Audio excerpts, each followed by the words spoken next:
Hey guys, it's your boy Ronnie Rice, back at it once again.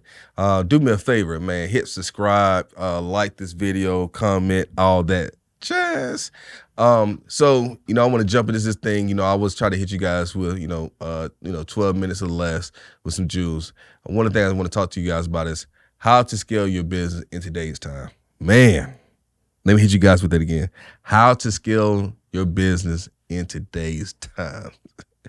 I'm being so pointed with those words and those questions. It's not even funny. Um, Everybody knows about COVID, right? Right? They know how that tore us up. Now, tax laws getting hit. Then, you got a lot of political stuff going on. You got a lot of tax different things going on. So it's like, man, like it's a lot. The workforce is different. Workforce is different, man. Um, a lot of people like their freedom, man. A lot of people like their freedom. So, you always talk about scalability with technology, AI and all this stuff. Man, I'm old school. I use AI. I absolutely do use AI, but um, I, I like the flesh and blood of things, man. Even if I use people from overseas, I like the flesh and blood. Hey, how many kids you got? What's your mama name? What's your sister name? Where you at? So let's get to it. How to scale your business in today's time. One, canvas the area, and what I mean by that, canvas like what your business is. Know what's going on with it, and I'm not talking about just well, I create websites, and so I'm on Wix.com or I'm on GoDaddy.com, and I just press the button and create websites. Like, man, what's the industry standard? Like, what if folks are learning about web development? Back in the day it was SEO, SEMs, creating new content for Google crawlers and all that stuff, and saying, okay, well, if everybody's using AI to create website, what's going to give you the competitive advantage, right? So you got to know what your canvas is. You got to know what your surrounding is. You got to know everything from economics. Okay, what's driving everything economically in your field?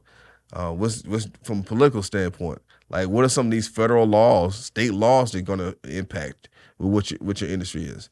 If you are a fisherman, what are the laws on new food and contaminants, and how can you, be a precursor to, making sure it's not so much iron in fish and salt and yada yada yada, and farm raised fish versus wildly caught fish. Like, what is it that you need to know? What are the rules? Federal rules, state rules, maritime rules. After you so many miles off the coast off the coast, federal federal and state laws don't even apply. It's a whole nother set of rules, maritime law. And so how's the impact? Know what's going on. Know what the local people are saying. Okay, can you sell your fish at the farmers market? Can you? How long can it stay out? Or what are people looking for? It seems like I'm vegan. I've been vegan for 10 years. I mean, even that within itself. Hey, what is a lot of people becoming more vegan now, become more vegetarian. Well, how is that kind of going to affect my business? You kind of have to start asking yourself these questions like way before they kind of start hitting your pocket. Because one thing about business, you can be going up one month and go down another month, and you're doing the same thing and not realizing like what has changed. Or it can be inverted. You can be down this month and up the next month, and you haven't done anything to change.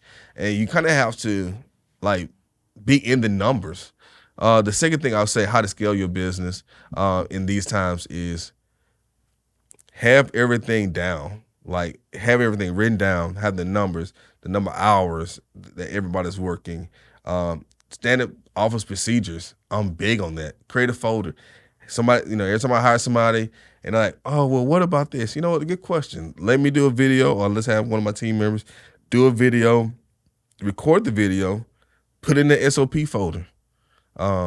because the standard operating procedure is a standard, and also it allows you to see where you're bottlenecking at. Where are you where's the buck is stopping. Where is a hindrance in your organization to allow you to go to the next level. Is the hiring process. And the more you can systemize it, the better you can. Now, obviously, when you're dealing with individuals, it's hard to systemize your business because you're dealing with human beings. But listen to what people are saying. If somebody, you got somebody that's calling in, every 2 days because they're sick, oh, health is an issue. So what can I do? One thing is, let's offer a gym membership. Let's make sure we offer insurance.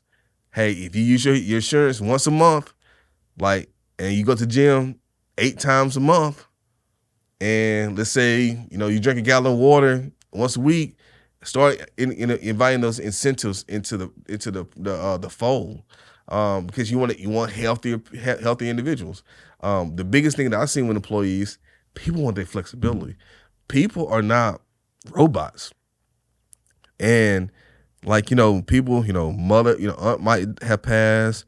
Somebody, my child might have got sick. A lot of people want to work from home. People want to have the tools. One thing that I'm starting to learn too is that just because somebody has a college degree doesn't mean they know how to type, they know how to write an email, they know how to do public speaking. A lot of people don't know how to add two and two together. A lot of people don't even know how to write or read cursive. Let's go ahead and put that out there, guys.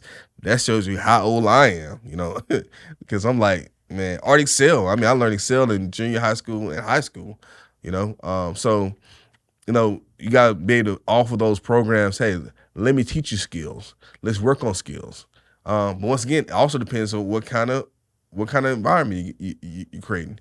That allows you skill. Your staff will help you scale your business. They'll tell you where you're messing up.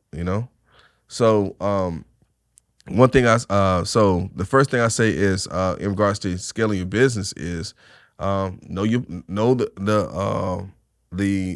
platform, know the field, know what's out there to standardize everything. Try to have everything written down, just from I first get a call, or before I even get a call, website. Hey, when somebody searches for the best food in Tampa, Florida, what pops up, and why is that restaurant popping up versus your restaurant? And the third thing is, I always say execute is going to be the biggest thing. That's going to be the biggest thing. And then the fourth thing I would say is retesting. Execute, retest. Do all four of these. You need to be in one of these phases at every point of in any time of your business. You need to be in one of these phases. Actually, you probably need to be doing all four of them all at the same time. So let's go. I kind of jumped past the third one real fast because I wanted to get to retesting. Because I want to be, I'm looking at my clock, and Gary, he got that church. They got that church time on me. He works at the church too, so I want to make sure I'm in the will of the Lord. But execute. What I mean by execute is after you've done all your research and you wrote everything down, yada yada yada. You want to execute. You don't know what's gonna work until you just try it. I always tell people I'm the king of beta testing. Hey man, Ronnie, man, I think we need to do this. Man, try it, run it. Go try it. Just go try it, see if it works. They might come back and say, oh man, it didn't work. Or they might have tried it and they say, man, I really don't want this field because this might be egg in my face. So they might have changed a couple things while they were doing it. And when they come back to tell them, like, well, I did it and it didn't work, but I went on ahead and tried this too, and then this worked. And you're like, okay, cool, all right, let's go. I put in the SOP folder. And then fourth thing I say is retest. I have my PhD, guys, so you have to forgive me. Sometimes I kind of go in my PhD mode of, multi-regressional analysis and, statistical significance and, population value and p-value and all that jazz. But all that stuff makes a big deal when you talk about scaling your business, because as you start growing, not only with employees, you start growing with locations, you start growing with buildings, you start growing with different states, you start growing with different consumers, the different types of things that you're doing for different types of consumers based on consumers' requests. So let's do this. Let's go over overview. One is know your landscape. no landscaping land. Two, I would say always write it down. Know what your material cost, know what your food cost is, let your acquisition cost is, and all that jazz. Three, execute. Then four, retest. This is Ryan Rice, your favorite well-known attorney, PhD guy. Love you guys, man. Thank you guys for listening. It really means a lot to me. Follow me on social media. Get Rice now. GETRICENOW. And shoot me a text or a phone call, 205-222-9815. You guys have a blessed day.